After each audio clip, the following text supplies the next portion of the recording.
your BetMGM odds to win on the men's side. Prakash, does this seem right to you?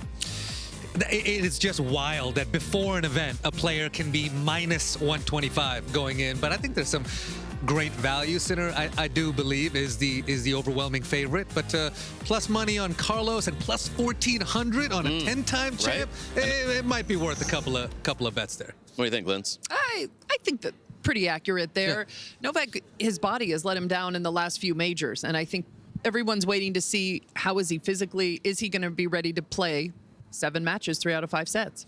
Jannik Sinner looking for the AO hat trick. Martina, he's got his coach, Darren Cahill, back with him. Why has this been his most successful slam? I mean, he moves so well, and he's got that big range, and the corners, he covers it so well. But interesting that we thought Alcaraz would have the same coach, and Sinner was not supposed to have the same coach, and it completely flip-flopped. So big surprise there, but Jannik talked Darren into 1 more year, or maybe more. And he's just so confident. He hits the ball just a little bit cleaner than everybody else, a little bit harder than everybody else. And is improving still, and his transition's gotten better as well. So where do you find the opening against him on this surface? Yeah. He's relentless from the back of the court. And someone talked about how a couple of years ago they saw him out on the courts in Monte Carlo practicing. All of a sudden he's out there for 4 or 5 hours practicing these same shots. I mean, he has trained himself to be in a position to where he can knock down the backhand line whenever he needs to on a big point. He's got the confidence because he has all these reps. He's worked so hard. And now, as Martina said, he moves so well around the court as well. He has finishing power. On this surface, that's really what you need. Right. Yeah. And last year he had trouble in 1 match against Rune. He was able to pull through that. He never really looked back again. On this surface and in this place, he should be the favorite. Yeah. 131-12 over the past 2 years. It's 131-5 if you take out Carlos Alcaraz. He won't meet him until the final here, potentially. But as you look at the road to, seeded to meet these guys, Prakash, potentially Joao Fonseca, the teenager in the 3rd round. Well, I could be unbelievably excited for that one if they're both able to get there. The great thing Fonseca has going for him is you got to be able to pierce the Sinner game, as Lindsay's talking about. He's just so set up well on this court, virtually any court, but especially here, to be able to play his own game. How can he be put in an uncomfortable position? Fonseca can do that. Ben Shelton has firepower if he's able to get there, still trying to figure out that backhand against the absolute best in the world. But that Fonseca 3rd round could be very exciting. Could be a blockbuster one.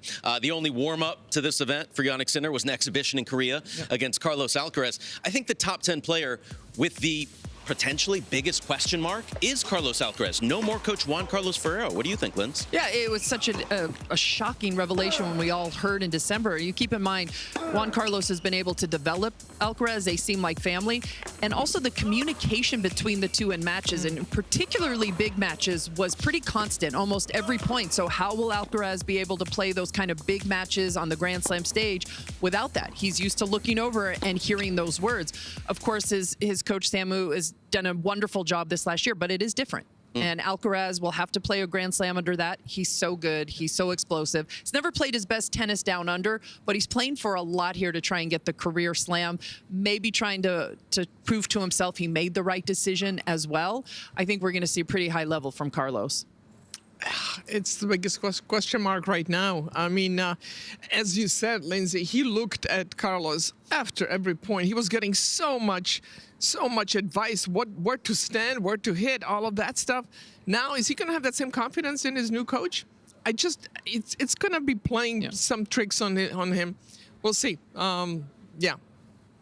It's a toss-up right now. Wild that the world #1 top seed is the biggest question mark on the men's side. Let's take a look at the road to a potential title here at the Australian Open for Carlitos Alcaraz. Could meet Alex de Minaur in the quarters. What's the biggest potential landmine before Sinner, Prakash?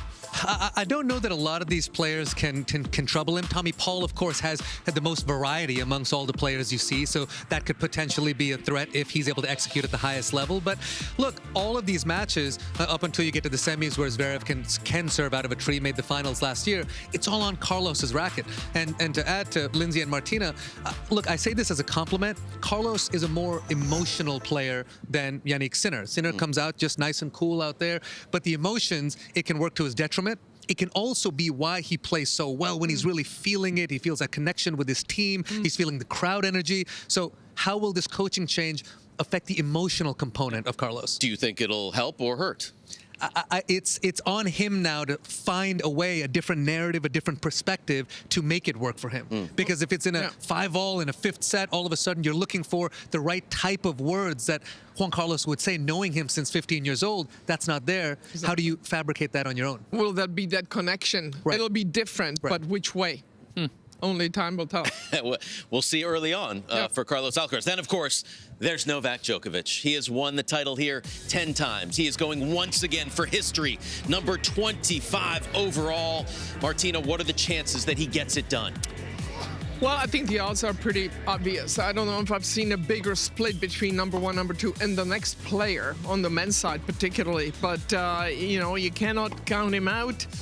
I think 2 out of 3, he would have a good shot at it. 3 out of 5, I just don't know if his legs can hold up against these top guys. But you cannot ever count him out. Every time Djokovic plays, we show the list. There it is, all-time major title leaders looking to get to that quarter-century mark. Novak Djokovic. Lindsay, is this his best chance for 25? Oh, I still like him at Wimbledon. Yeah? Okay. And if he can get there and he can play healthy over those 2 weeks, obviously 10-time champion here, but it is a little bit more physical, the tennis here down under, and he's going to have to be 100%.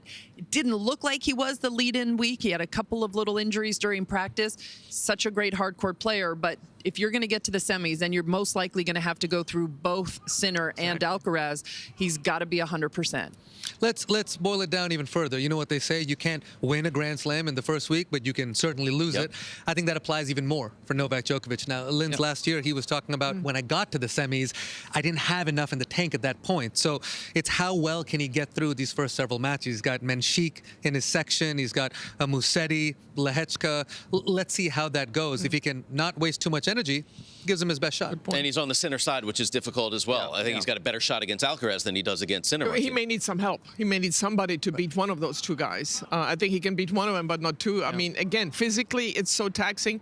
Although the weather seems to be cooperating, because Novak can struggle when it really gets hot. But, well, as you said, he can lose it in the first week. So he's got to get through those matches easily enough so that he will have enough in the tank. Can we just take a moment to realize he's almost 40 years old, and he made the semifinal at every single major last year? Wants to keep playing. Yeah. And speaks so positively about hanging around out here. He loves competing at these stages particularly. We're so lucky.